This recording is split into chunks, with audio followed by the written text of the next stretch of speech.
Léonce Laval, camp de Romainville, lettre à sa femme le 20 septembre 1942. Josette adorée, aucun espoir n'est plus permis. Nous serons fusillés demain comme otages.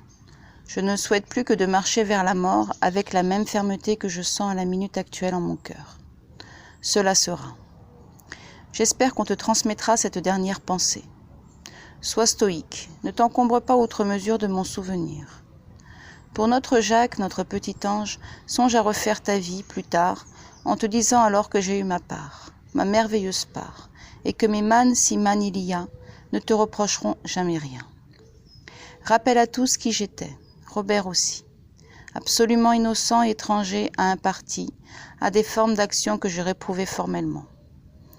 Je meurs victime de la bêtise des uns et de la rigueur des autres, je pardonne à tous. Cette carte rappellera que je n'aspirais qu'à donner mon sang, non à verser celui des autres. Embrasse tes parents, mes sœurs, mon frère, mes amis. Je penserai à tous sans exception. Dis à Madame Labarre que je n'ai pas voulu, moi non chrétien malheureusement, me montrer en dessous de mon ami disparu.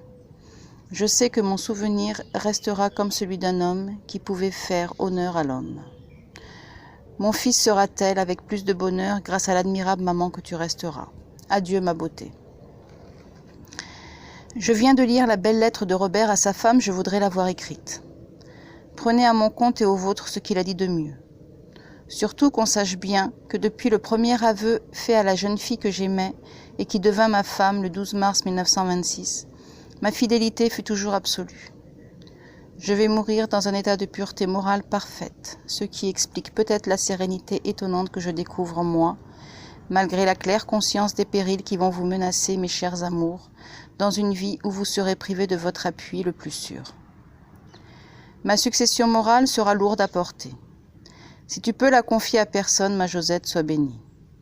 Si tu crois pouvoir la confier à quelqu'un, pour l'enfant et même pour toi qui garde tous les droits aux pauvres de ce monde, sois bénie encore et que la paix soit avec vous tous. Pour mes collègues et mes élèves, quand il sera possible d'honorer ma mémoire, qu'on se contente de relire dans Les Misérables chapitre 2, fin des vers de Jean Prouvaire, et au reste à jeun et Pilade ivre, en précisant que nous aurons été deux Orestes, deux Enjolras, dignes l'un de l'autre, soit dit pour ne pas parler des autres victimes. Ma Josette, mon Jacques, parents, amis, je vous serre tous sur ce cœur qui aura bientôt fini de battre. Qu'on ne se méprenne pas sur mon calme. Personne n'aura jamais porté aussi haut et aussi loin toute la tendresse dont un cœur puisse être gonflé. Mais il faut savoir faire semblant d'oublier pour mieux mourir. Léonce. Je te confie, Josette, ainsi qu'à Hélène, le soin de perpétuer le culte de mes chers morts. Papa, maman, Marguerite. Conduis parfois Jacques sur leur tombe tout en évitant de l'obséder par des souvenirs funèbres.